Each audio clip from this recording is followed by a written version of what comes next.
and welcome to another video from thetraderguy.com. It's been a while since I've done one of these, but I try to only do videos on trade setups and trades in general that matter. The pair in front of you is the dollar yen, and I have it zoomed out on a weekly chart, as you can see, pretty far out. And the reason I'm doing this is I want to give you a little bit of a background before I go into why I'm so interested in this pair. As you can see, I have a red trend line drawn, and quite frankly, I could have drawn several. Those of you who are familiar with the concept of zones for support and resistance, I also believe that we will see these sometimes in vertical support and resistance, or angular, or whatever you want to refer trend lines as. For example, you can see a little bit of an example of this. As I draw this down, you can see that there's certainly kind of just a thick area. You can see where it hits there, and it hits there, and it hits up in the second one as well, and on and on. But the reason that I have this particular one is because it's more or less the outer trend line that I think defines the dollar yen since the global crisis started, in the very beginning of the global crisis too. March of 2007. We're talking before most pundits actually admitted that something was going on. As I zoom in on the weekly chart, you can see that we have had a break of that trend line and a break of the 80 level. Now, why does this matter? Zoom in again. Excuse me for the expansion, but this candle and this candle both were weeks that saw the Bank of Japan come in and intervene in this pair.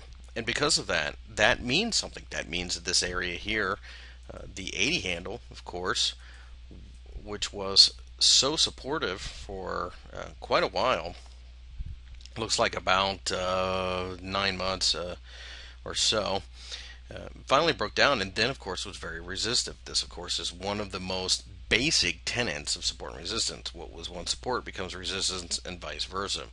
So when we broke out of this trend line,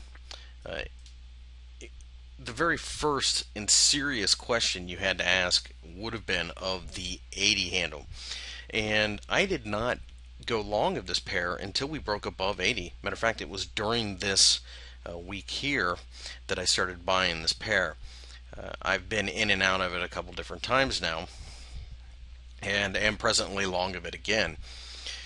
As I zoom into the daily, this is where we really get into the meat and potatoes. You can see that's the trend line. And I'll go ahead and get rid of that just to kind of clear up the screen a little bit and focus on the 80. I will do something that you will never see me do, just about, and I will put some moving averages on. And the reason I'm doing this is because I think one of the best things you can do as a trader is try to put yourself in the shoes of as many market participants as possible without overloading yourself. I mean, take it with a grain of salt or whatever. Okay, so we have the 50, 100, and 200 day moving average. The reason I bring this up is twofold, really. We have a crossover. You can see the 50 crossed over the 100 day, the 200 day, and then of course the 100 crossed over the 200 day. So a lot of trend traders are going to see this as a trend that has changed. Also, go ahead and get rid of these. I just wanted to bring that to your attention. As I zoom out on the 200 day moving average, you can see that it did pop up above it once before recently, within the last couple of years, but it is by and large a moving average that does hold some weight. A lot of traders use the 200 for a longer term trend, and a lot of large money players will use it to decide which direction they want to go with. Okay, so we had taken off, and you can see that we shot up through the 80 level, and we've pulled back, and the candle that has caught my attention is this one. It's not necessarily a engulfing candlestick because it didn't get as low as this, but we started to see a confluence of 80, 50, and 200 day, 50 Fibonacci, 80 handle, 200 day exponential moving average. We are breaking free, and we needed a trigger. Now, I happen to be long of this on a shorter time frame because I knew that I wanted to be long again somewhere around 80. And once we got close to it, I just went ahead and put a trade out there. And the reason for that was I knew this was a big enough area that either it was going to work or it wasn't. And if it didn't work, that meant something too. Those of you who've been following me know exactly what I'm talking about. It's about making decisions at the big spots. Will this trade work out? I don't know. That's not the point. The point is you need to take trades where they matter. However, one candle that does catch my eye on the way up is this shooting star, which we have been breaking here over the last couple hours. A failure of a shooting star shows that an area that is so resistive is giving way. And because of that, I find this very interesting. Quite frankly, as long as we're above the 80, I want to be long this pair. I certainly don't want to be short it. So I am in a situation now where I am either long or flat. So that is how I see the dollar yen. Pretty straightforward, really. I mean, you've got some fundamental reasons that you could be long the dollar yen. The Bank of Japan is expanding its buyback program. That's essentially the same thing as printing yen, as they are buying government bonds. And the Federal Reserve really hasn't come out and said quantitative easing, so there's a lot of concerns about that.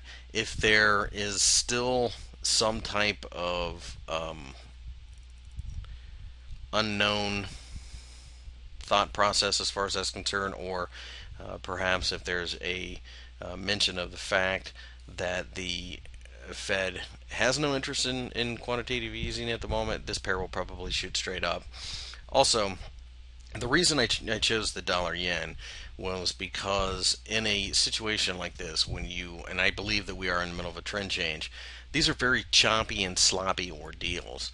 And as such, you can have sudden moves. And when you have a risk off day, which we've had several here recently, the dollar yen will get punished, but not like perhaps the Kiwi or the Aussie yen. I do get questioned about why aren't you taking these higher flyers, and it's more a matter of safety because I see this as a longer term trade. If we can get past the highs up here, and more specifically past 85, this is a trade that I will probably be in for months, and 85 is that trigger. If I clear that, whatever I have on at that point in time is staying on. For who knows how long. I'll have to manage it as it comes, but I do want this making me money over the long term.